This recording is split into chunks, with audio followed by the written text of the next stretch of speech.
اصل میں تو بھیجا ہی ہمیں وَإِذْ قَالَ رَبُّكَ لِلْمَلَائِكَةِ إِنِّي جَاعِلٌ فِي الْأَرْضِ خلیفہ، ہمیں تو نائب بنا کے بھیجا، قرآن کے پیغام سے آشنا ہو سکے، مسجد اقصی کی حفاظت کے لیے قربانی، اسی طرح روزہ 1 ماہ کا روزہ اور پھر 11 ماہ کا روزہ۔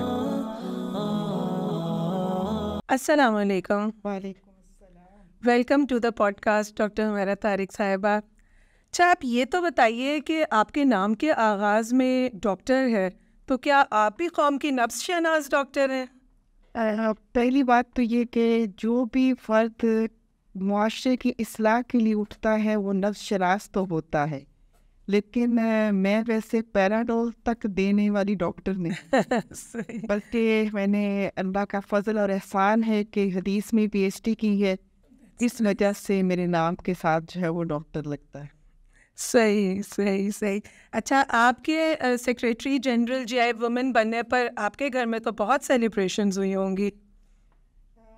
اصل میں یہ جو ذمہ داری ہے، گھر کا ایک ماحول ہے اور اس ماحول میں سب کو اندازہ ہے کہ یہ کوئی عہدہ منصب نہیں ہے، اس لیے اس پہ سیلیبریشن کا تو کوئی سوال نہیں تھا، بلکہ جب میں بہت پریشان ہوئی تو اس پہ سارے مطلب گھر میں میری امی ہوتی ہیں وہ بھی پریشان ہو گئیں اور بچے بھی پریشان ہو گئے، تو امی نے مجھے بہت حوصلہ دیا کہ میں ہوں نا تمہارے ساتھ، انشاءاللہ گھر کی طرف سے فکر نہ کرنا، تو میں گھر کو دیکھ لوں گی۔ اور میرے بچوں نے مجھے بہت حوصلہ دیا کہ جو بھی آپ کی ضرورت وقت کے لحاظ سے بنتی ہے یا کسی بھی طرح کی آپ کو ضرورت ہوگی، آپ جو بھی آپ قربانی کرنا چاہیں تو ہم تیار ہیں، ہم اپنا حق نہیں مانگیں گے آپ سے وقت بھی نہیں مانگیں گے، کوئی بھی تقاضا جو ایک بچے کرتے ہیں تو ہم نہیں کریں گے، بلکہ کچھ مطلب جاب کے لحاظ سے ایشوز تھے کہ جاب کنٹینیو کرنا ممکن نہیں تھا، تو اس پر بھی بچوں نے یہ کہا کہ ہم سیکریفائز کریں گے، اس لیے کہ یہ ایک ایسا کام ہے جو اس وقت کی ضرورت بھی ہے اپنے قوم کے لحاظ سے، پاکستانی ہونے کے اعتبار سے، اور پھر امت کے حوالے سے، اور آخرت میں جواب دہی بھی ہے۔ تو اگر آپ یہ کام کرتی ہیں تو ہمارے لیے خوش قسمتی ہے ہماری، اور آپ اس کو اس ذمہ داری کو ادا کریں، ہم آپ کے ساتھ تعاون کریں۔ تو آپ کو کیا یہ لگتا ہے کہ ایک ورکنگ وومن ایک اچھی ہوم مینیجر نہیں ہو سکتی؟ لائک آپ کوک کیسی ہیں؟ میرا نہ صرف خیال یہ ہے کہ ورکنگ وومن زیادہ اچھا گھر مینیج کرتی ہے، صحیح، اس کی ٹائم مینیج ہوا ہوتا ہے کہ اس نے صبح اتنے بجے پلان لائف بھی کرنا ہے گھر سے، اور اب تک اس واپسی ہے، درمیان میں کوئی ایشو نہ ہو، وہ اپنے ٹائم کو بہت اچھا مینیج کرتی ہے رائٹ، اور بہت آرگنائز ہوتی ہے۔ صحیح، ایک بات، اور دوسرا ایک اور احساس ہوتا ہے ورکنگ ویمن کے اندر، وہ اسے لگتا ہے کہ وہ تھوڑا گھر سے زیادہ وقت باہر دے رہی ہے تو بچے کہیں نگلیکٹ ہو رہے ہیں، صحیح، تو اس لیے ان کو ذرا زیادہ کیئر بھی کرتی ہے، یعنی مطلب خود کوکنگ کرنا اور بچوں کو خود اپنے ہاتھ سے کھلانا، یہ چیزیں ورکنگ وومن زیادہ اس سے کرتی ہے، اس لیے میں نے تو بہت کوکنگ بھی ہمیشہ خود ہی کی ہے، بلکہ میرے بچے تو 1-2 تک سے میں اپنے ہاتھ سے کھلایا گیا۔ واہ، دیٹس سو نائس۔ تو کوکنگ آپ کے خیال میں پھر ایک قسم کا کیتھارسس بھی ہو جاتا ہے کسی ورکنگ لیڈی کے لیے؟ صحیح۔ اچھا ڈاکٹر صاحبہ، رمضان کی آمد ہے، یہ رمضان آپ کے خیال میں پچھلے رمضانوں سے کس طرح سے مختلف ہوگا؟ اصل میں یہ رمضان وسع کے حوالے سے بہت مختلف ہے۔ صحیح، آج 20 لاکھ کی آبادی کا وہ پورا ملک، آبادی پوری کھنڈر بن گئی جی، اور وہ بالکل کھلی جگہ پر بیٹھنے اور ٹینٹ کے اندر بیٹھنے پر مجبور ہیں، جی، اور بہت بڑی تعداد، تقریباً 32,000 تو کہیں جا آلموسٹ کہہ رہے ہوں، جی بالکل، اور تقریباً 12,000 بچے شہید ہو گئے، اور یہ وہ فکر ہے جو آ رہا ہے، جی بالکل، اب جو ہم تک پہنچ ہی نہیں رہا اس کے بارے میں تو ہم کچھ کہیں، جی جو دبے میں ہے ملبے کے اندر، یا جن فگرز کو ابھی نہیں ریٹ کیا جا سکا، بالکل، اور مساجد تباہ، ہسپتال ختم، اسکول سسٹم ختم، اب ان حالات میں ہماری عید کیا ہے؟ صحیح، عید کی خوشی یا عید کا تاثر یا تصور، یہ امت مسلمہ ہونے کے حساب سے تو کوئی تصور ہی نہیں بنتا ہے ایک غم کی، ایک پریشانی کا ایک تصور تھا نا. لیکن ڈاکٹر صاحبہ جس طرح ہم جب مسئلہ فلسطین کے بارے میں عام ماسز میں بات کر رہے ہوتے ہیں تو تاثر یہ ملتا ہے کہ عام عورت جو پاکستانی عورت ہے اس کے تو پہلے ہی بڑے مسائل ہیں، تو پھر ہم کس طرح سے اس بات کو ریلیٹ کر سکتے ہیں کہ مسئلہ فلسطین ہمارا مسئلہ بھی ہے؟ دیکھیے، پاکستانی عورت کے جو مسائل ہیں وہ بھی اصل میں بہت ملتے ہیں. صحیح. اس لحاظ سے کہ آج عورت ہماری جو پریشان ہے وہ بھی اسی لیے پریشان ہے کہ اسے وہ بنیادی حقوق نہیں مل رہے. وہ بھی محفوظ تو نہیں ہے نا، وہ خود بھی محفوظ نہیں، اس کا بچہ بھی محفوظ نہیں، گھر سے باہر نکلے تو شوہر بھی محفوظ نہیں. جس قدر دہشت گردی، چوری، ڈکیتی اور جو بھی کرپشن کے ماحول ہے، اس لیے وہ پریشان ہے اور اس کے بچے کا مستقبل بھی محفوظ نہیں ہے. تو ریلیٹ تو بہرحال ہوتا ہے، لیکن یہ کہ ہمارے اور ان میں فرق بہت ہے. وہ مسجد اقصی کی حفاظت کے لیے قربانی کر رہے ہیں صحیح. اور بہت سوچ سمجھ کر رہے ہیں. وہ ہمارے حصے کا فرض بھی ادا کر رہے ہیں. یہ صرف ان کا فرض نہیں ہے بلکہ پوری امت کا فرض ہے کہ وہ مسجد اقصی کی حفاظت کرے. بالکل. اور انہوں نے ہر قربانی دے دی لیکن کمپرومائز نہیں کیا. صحیح. مسجد اقصی کی آزادی کے لیے، اس کی حفاظت کے لیے وہ بڑی خوش دلی سے قربانی دے رہے ہیں. وہ قرآن کے ساتھ جڑے ہوئے ہیں، مسجد کے ساتھ جڑے، جی. وہ اپنے دین کے ساتھ جڑے ہوئے ہیں. جذبہ جہاد زندہ ہے، بلکہ ان کے اس جذبہ جہاد نے تو امت کے اندر ایک نئی روح ڈالی ہے. جی. اور انشاءاللہ یہ نئی روح بیدار کرے گی اس امت کو. وہ وقت ضرور آئے گا. حضرت جابر بن عبداللہ رضی اللہ تعالیٰ عنہ کی حدیث ہے کہ قیامت برپا ہونے سے پہلے پوری دنیا کے اندر ایک بار اسلام نافذ ہوگا، غالب ہوگا. تو انشاءاللہ ان قربانیوں کا رنگ ضرور پوری دنیا دیکھے. گویا ایک فلسطینی عورت جو ہے وہ ہمارے لیے ایک رول ماڈل بن کے سامنے آئی ہے کہ اتنے ایڈورس سرکمسٹانسز میں بھی اس کا اپنے اللہ سے تعلق، اپنے دین سے تعلق اور جذبہ جہاد کتنا زیادہ مضبوط ہے. ڈاکٹر صاحب، رمضان میں جی آئی ویمن اپنے ماسز تک ریچ کرنے کے لیے کیا پلاننگ کرتی ہے؟ دیکھیں، رمضان کے حوالے سے ایک بات تو یہ کہ حضور صلی اللہ علیہ وسلم کا اسوہ یہ تھا کہ آپ پورا شعبان کا مہینہ اس کی تیاری کرتے تھے. بالکل. بہت اپنی عبادت بڑھا دیتے تھے، سخاوت بڑھا دیتے تھے. جیسے کوئی مہمان آ رہا ہوتا ہے بہت عزیز، تو اس مہمان کا استقبال ویلکم کر رہے ہوتے ہیں. جی. اس کے لیے تیاری کی جائے. ایگزیکٹلی. ایسے ہی ہمارے نبی مہربان حضرت محمد مصطفیٰ صلی اللہ علیہ وسلم تیاری کرتے تھے. تو ہمارا بھی وہی کام ہے. ہم کوشش کرتے ہیں جتنی ہماری طاقت ہے کہ آپ کے اسوہ کو لے کر چل سکیں. تو ہم اس پورے اپنے پاکستانی معاشرے کے اندر ہماری تمام بہنیں ایک ایک گلی میں، محلے میں جا کر استقبال رمضان کے تحت پروگرام کرتی ہیں تاکہ خواتین کو اویئر کر سکیں کہ ایک معزز مہمان آنے والا ہے، اس کی تیاری کریں. اس کے بعد پھر بالکل اسی طرح سے کہ ہم جیسے سنت سے ثابت ہے، حضور صلی اللہ علیہ وسلم کا عمل ایسا رہا کہ ایک بار حضرت جبرائیل علیہ السلام قرآن سنایا کرتے تھے. جی. آپ خود حضرت جبرائیل علیہ السلام کو قرآن سنایا کرتے تھے. تو ظاہر ہے کہ قرآن ہماری زبان میں تو نازل نہیں ہوا، ہمیں زبان نہیں آتی. جی. اس لیے ہم اس پورے ماہ مبارکہ میں کوشش کرتے ہیں کہ ہر گلی محلے کے اندر خواتین کو جمع کریں اور ان کے سامنے قرآن کی تلاوت بھی ہو اور اس کا ترجمہ پڑھا جائے اور اہم مضامین کچھ وضاحت سے بیان کیے جائیں تاکہ سال میں ایک بار ہر مسلمان عورت قرآن کے پیغام سے آشنا ہو سکے. پھر اس کے ساتھ ساتھ ہم اسی اسوہ رسول صلی اللہ علیہ وسلم کو سامنے رکھتے ہوئے اپنی خواتین تک یہ دعوت پہنچاتے ہیں کہ انفاق کریں، سخاوت کریں، جو آپ کی ضرورت سے زائد ہے اسے ضرورت مندوں کے لیے دے دیں. تو لہٰذا ہر راشن کی مد میں ہو، تعلیم کے لیے ہو، یا یہ کہ عید کے موقع پہ پھر جو ضرورت مند ہے ان کے کپڑوں کی ضرورت ہے یا ادویات کی، اس ساری مد میں ہم لیتے بھی ہیں. یعنی خواتین جو ہمارے قرآن کلاسز میں دورہ قرآن میں آ رہی ہوتی ہیں تو وہ دیتی بھی ہیں اور پھر ہم انہیں لے کے ضرورت مندوں تک پہنچاتے ہیں. یہ ایک بہت بڑی ایک ایکٹیویٹی ہوتی ہے جو الحمدللہ کی جاتی ہے.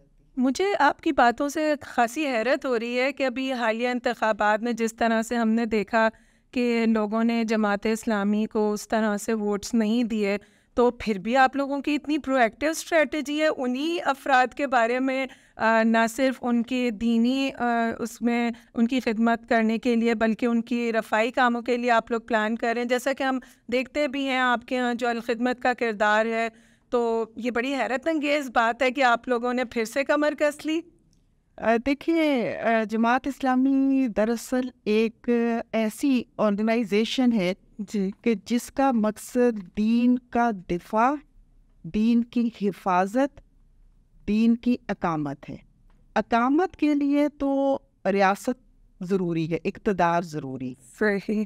اور اقتدار میں آنے کے لیے یہ جمہوری معاشرہ ہے، لہٰذا ووٹ، اور ووٹ کے ذریعے اقتدار. ٹھیک ہے، اس میں ہم ناکام ہو گئے یا ناکام کر دیے گئے، دونوں ہی باتیں اس دفعہ تو بہت کلیئر جی کہاں ہم ناکام ہوئے اور کہاں کر دیے گئے. جی لیکن باقی دو باتیں جو ایک دین اسلام کی علمبردار آرگنائزیشن ہونے کے اعتبار سے دین کی تشہیر اور دین کی حفاظت کے لیے تشہیر ضروری ہے، حفاظت کے لیے دفاع ضروری ہے.